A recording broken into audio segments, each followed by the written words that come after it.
Pouvez-vous justement en partager quelques photos avec nous, les expliquer, puis pour qu'on comprenne mieux là, ce que vous faites?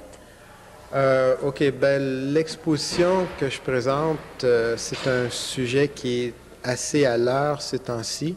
Puis en tant que Québécois, bon, j'adresse simplement qu'est-ce qui m'appartient, c'est le sujet de l'abus sexuel. Et puis, qui pour moi est un sujet qui, quand on regarde les statistiques, une femme sur 3 avant l'âge de 18 ans, puis un homme sur 5 avant l'âge de 18 ans aussi, c'est quelque chose d'assez majeur. Je crois que chacun, on a des expériences à vivre, et puis après, c'est à chacun d'en tirer des leçons. Et puis moi, finalement, mon cheminement, c'est que j'ai tiré mes propres leçons, et puis maintenant, c'est un genre d'éveil, de façon de communiquer, que c'est possible de communiquer, de parler. Donc, une partie de l'exposition qu'on voit ici, c'est 17 photographies qui parlent du cheminement personnel à partir de l'âge de 3 mois jusqu'à 33 ans, qui parlent de l'étape d'aller chez les scouts, aller à l'église, aller à la petite école, les soirées communautaires, ainsi que les voyages. Et puis ça, c'est qu'est-ce qu'on voit en photo. Et puis, avec les photos, il y a un texte où j'ai essayé de me remettre dans la peau de chaque période, donc à 7 ans, à 10 ans, 15 ans, 20 ans.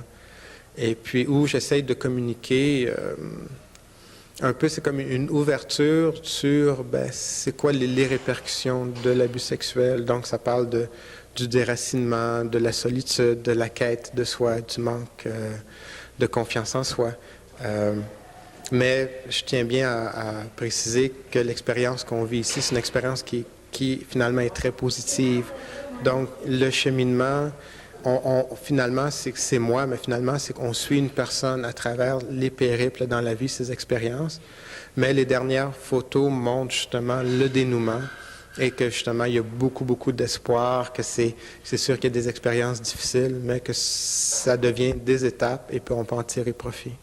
Puis, justement, en parlant d'espoir, est-ce pour la raison que vous faites des espèces de rencontres après les expositions? Est-ce que c'est pour donner l'espoir puis expliquer à travers votre vécu? Oui, ben disons, mon cheminement, c'est toujours pour moi, une exposition, c'est toujours un acte de communication. Donc, il y a toujours deux volets. Un volet, c'est l'exposition en soi. Et puis, à l'intérieur de la galerie, j'aime organiser des événements qui sont gratuits. D'ailleurs, pour moi, c'est très important que ça soit toujours gratuit. Où j'amène des rencontres sous différents angles. Il y a un programme qui est établi, qui est disponible à la galerie, où il va y avoir différents artistes qui vont venir, qui vont parler de leur expérience, de comment l'art, l'expression les a aidés, et puis qui se termine, pas l'exposition, mais la dernière conférence. C'est une conférence avec 4 regroupements, dont 3 de Saint-Jean, qui s'intitule « L'abus sexuel, mythe ou réalité ». Donc, c'est une façon simple d'inviter les gens à s'informer sur un sujet qui non seulement est pénible pour la personne qui a dû passer à travers, mais c'est vrai aussi que c'est pénible pour les gens qui ne connaissent pas c'est quoi et puis qui ne savent pas comment aider quelqu'un qui vienne s'approcher d'eux autres. Je pense que pour moi, la personne qui a passé à travers ça, c'est fantastique parce qu'il a survécu. Je pense souvent, tout ce qu'il a besoin, c'est un peu de support. Et finalement, la série de conférences, c'est un peu pour démystifier que c'est possible de donner du support et puis que finalement, c'est possible de créer une atmosphère qui va aider, c'est une situation d'entraide. Okay.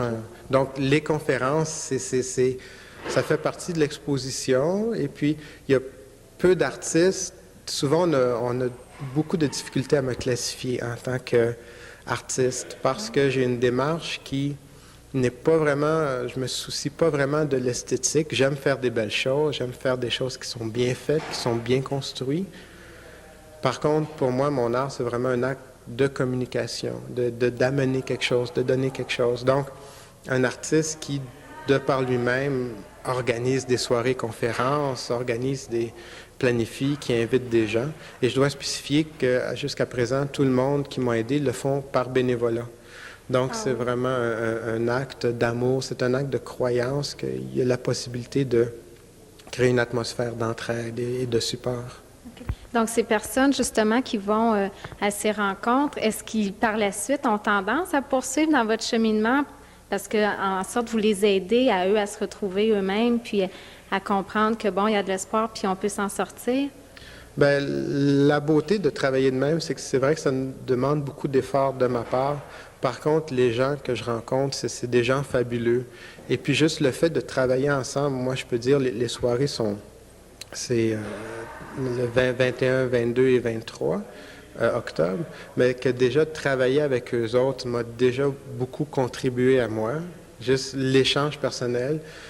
Souvent, quand j'organise des soirées, c'est des gens qui deviennent des amis par la suite. Donc, il y a un contact qui s'établit.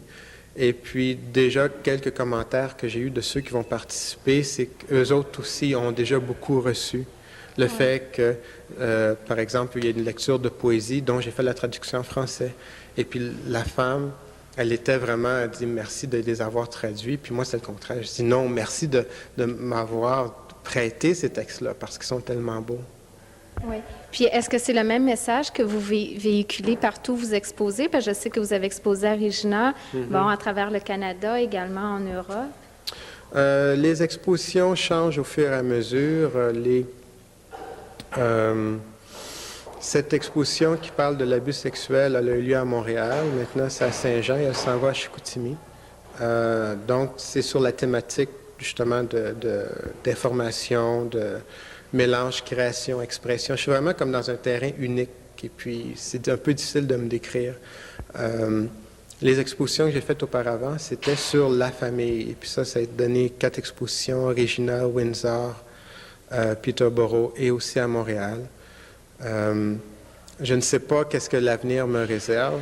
Je suis en train de travailler présentement sur c'est l'air drôle à dire, mais un téléroman à Paris. Je retourne après cette série d'expositions-là à Paris. Et puis, il y a ça en vue. C'est la première fois que je fais une exposition avec de l'écriture, et puis ça a l'air que l'écriture me va bien. Oui. Peut-être le théâtre comme mode d'expression aussi. OK. Peut-être un livre également? Fort probablement. C'est une question de temps. Oui. Bon, on vous souhaite beaucoup de chance, puis merci beaucoup de venir exposer à Saint-Jean-sur-Richelieu. Bonne chance dans votre carrière. Merci énormément.